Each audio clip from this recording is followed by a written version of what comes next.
You only have to think of Somalia. Fortunately enough for Europe, Somalia is quite far away, so they can look at it from a distance and report it now and again on the news. But if the same thing takes place in Libya, it will be a nightmare for Europe.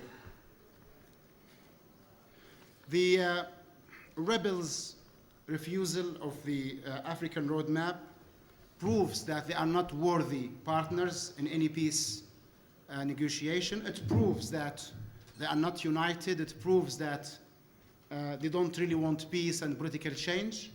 They are scared, I assure you, they are scared of any peaceful political change because they know they have lost any credibility with the Libyan people since the 19th of March.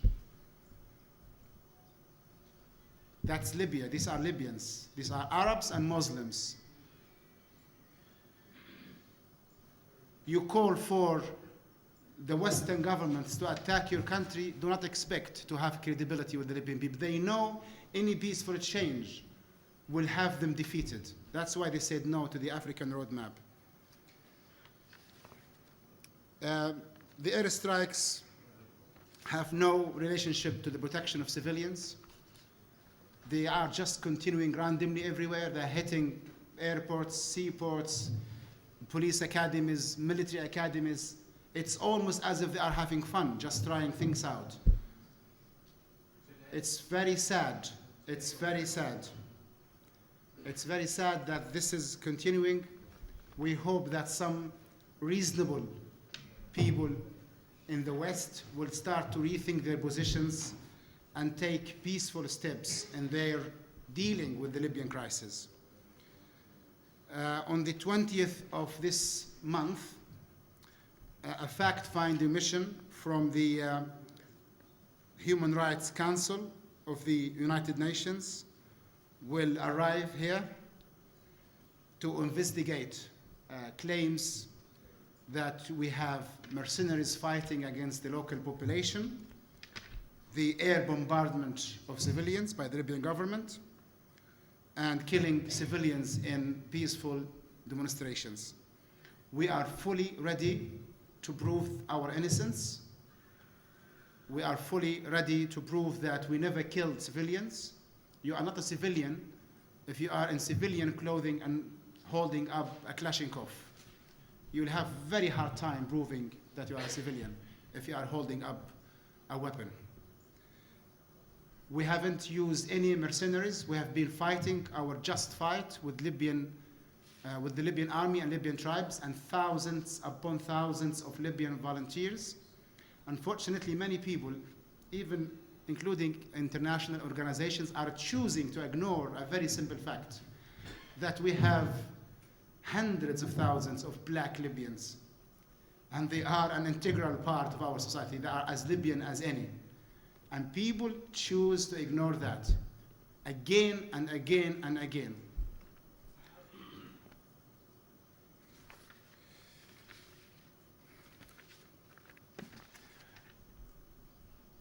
I mentioned this once before. I'm going to mention it again and finish with it. I'm going to have questions.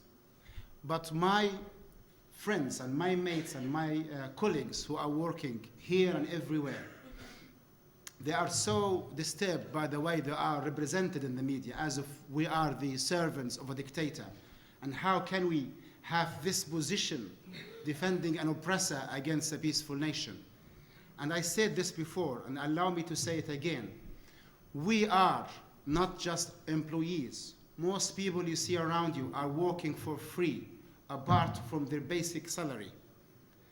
We are doing what we are doing because we believe it's the moral choice. We believe it's the correct choice to make in this crisis. Many Libyans, and we share this with them, want political change, want economic change, social change. But we want this peacefully, gradually, and within the Libyan nation. Not from without.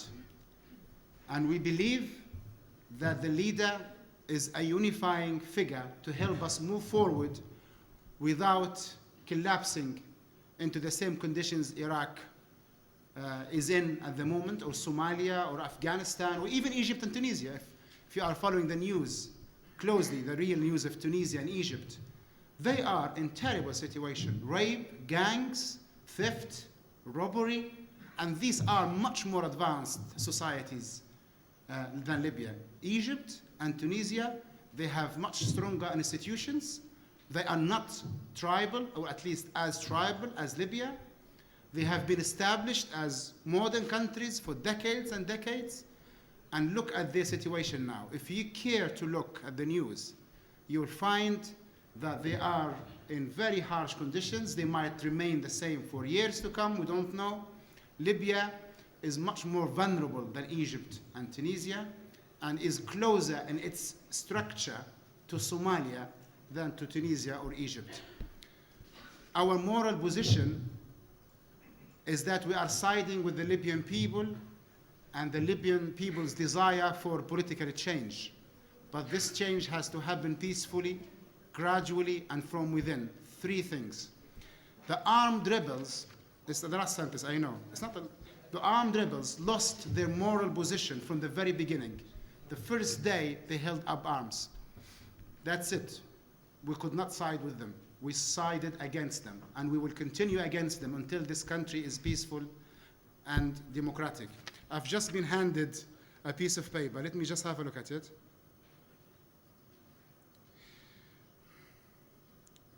We discussed this with the Red Cross, but this is from Misrata. 120 child. We thought there were 86 as we reported before. Now we have news that there are 120 child of the social welfare house in Misrata, the shelter in Misrata, are under harsh conditions under the control of the armed militias in Misrata.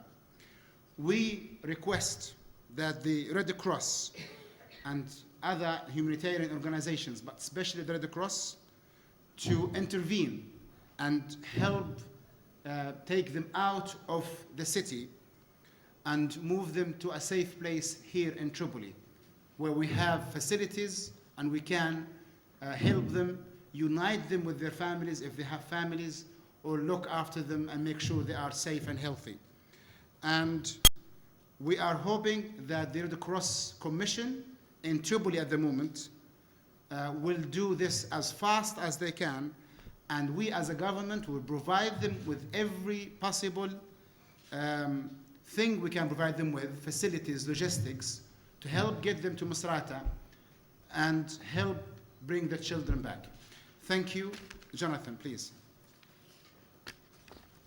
Dr. Musa, you say that Libya is doing its best to help those in Misrata trapped by what you call terrorists, and the airstrikes are killing civilians. Tonight, millions of television viewers in Britain will be watching incontrovertible evidence that Libyan government forces are killing civilians there, and among them children. The pictures have been so sickening and bloody that the strongest possible health warnings were used to warn viewers of what We have what we heard from eyewitnesses based on reports.